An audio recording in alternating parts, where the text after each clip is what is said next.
Assalamualaikum warahmatullahi wabarakatuh. Selamat bergabung pada video pembelajaran Pendidikan Agama Islam dan Budi Pekerti kelas 7 semester ganjil bab 3 dengan materi menghadirkan sholat dan zikir dalam kehidupan bersama Ibu Zuraida SPDI.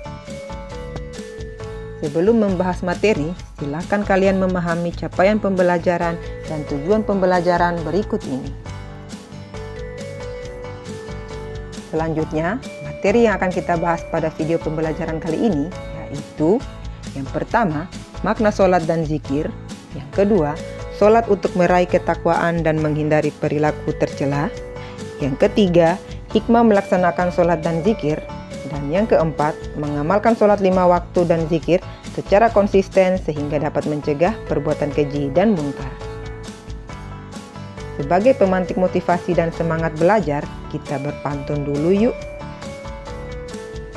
Jalan-jalan ke kota Swiss, jangan lupa membeli souvenir. Anak-anak berhati manis, mari istiqomah sholat dan zikir. Berkunjung ke rumah Ustadz Muzakir, jangan lupa membawa pinang. Hidup dipenuhi sholat dan zikir, hati menjadi damai dan tenang. Selanjutnya, mari kita memulai pembelajaran diawali dengan makna sholat dan zikir.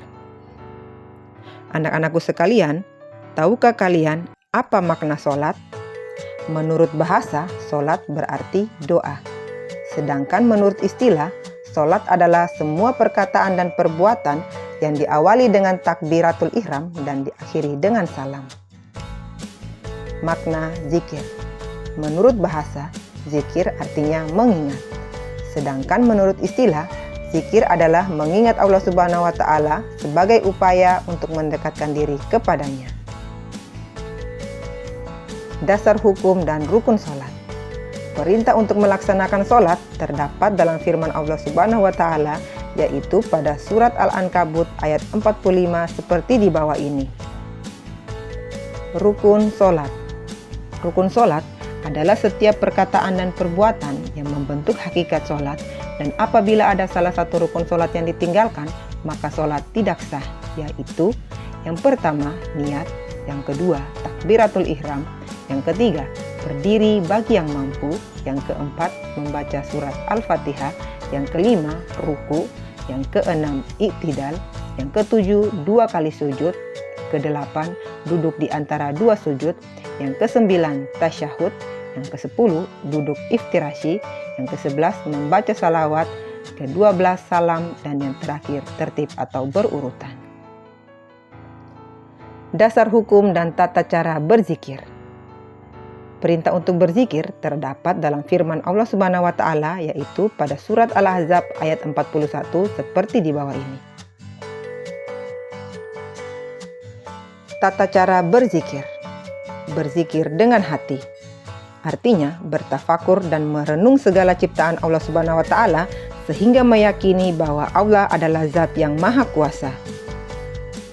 Berzikir dengan ucapan. Artinya mengucapkan lafaz-lafaz keagungan Allah Subhanahu wa Ta'ala seperti tasbih, tahmid, takbir, tahlil, dan salawat. Dan yang terakhir, zikir dengan perbuatan.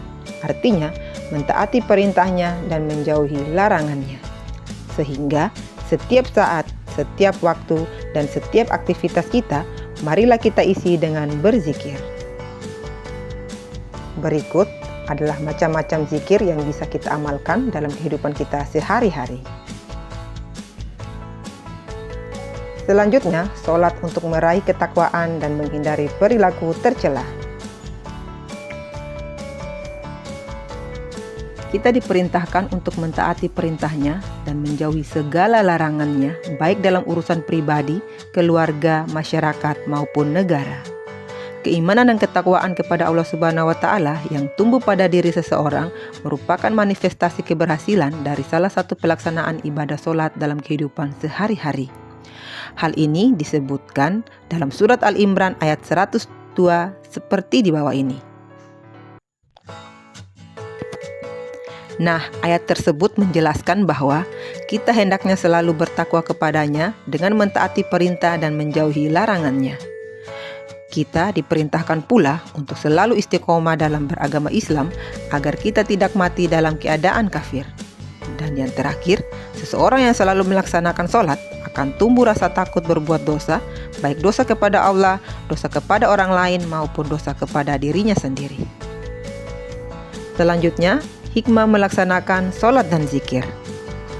Adapun hikmah melaksanakan sholat dan zikir adalah yang pertama, tertanamnya akidah tauhid dalam jiwa seseorang.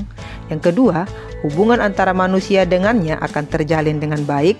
Yang ketiga, kedamaian, keamanan, dan keselamatan dari Allah Subhanahu wa Ta'ala akan diperoleh olehnya serta mengantarkan mereka pada kesuksesan dan pengampunan dari segala kesalahan.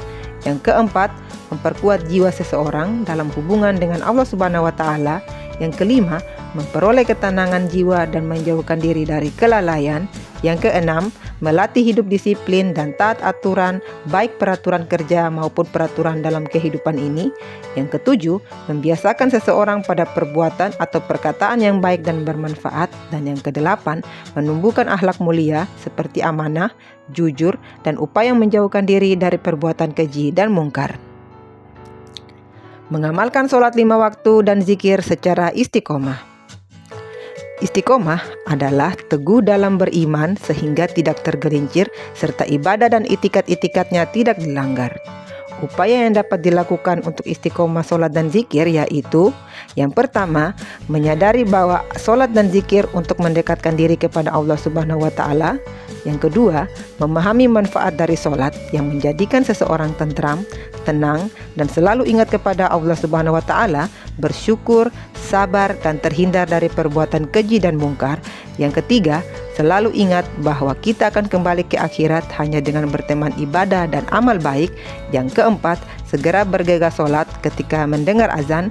Yang kelima, sholat dan zikir dilakukan dengan niat tulus dan ikhlas karena Allah Subhanahu wa Ta'ala selalu melihatnya. Yang keenam, utamakan sholat berjamaah. Dan yang ketujuh, memperbanyak teman soleh dan memperdalam ilmu agama. Nah, untuk mengetahui tingkat pemahaman kalian, kerjakan uji kompetensi berikut ini. Demikian penjelasan tentang materi menghadirkan sholat dan zikir dalam kehidupan. Semoga bermanfaat. Mari kita akhiri dengan mengucapkan hamdalah bersama-sama. Alhamdulillahirabbil alamin. Wassalamualaikum warahmatullahi wabarakatuh.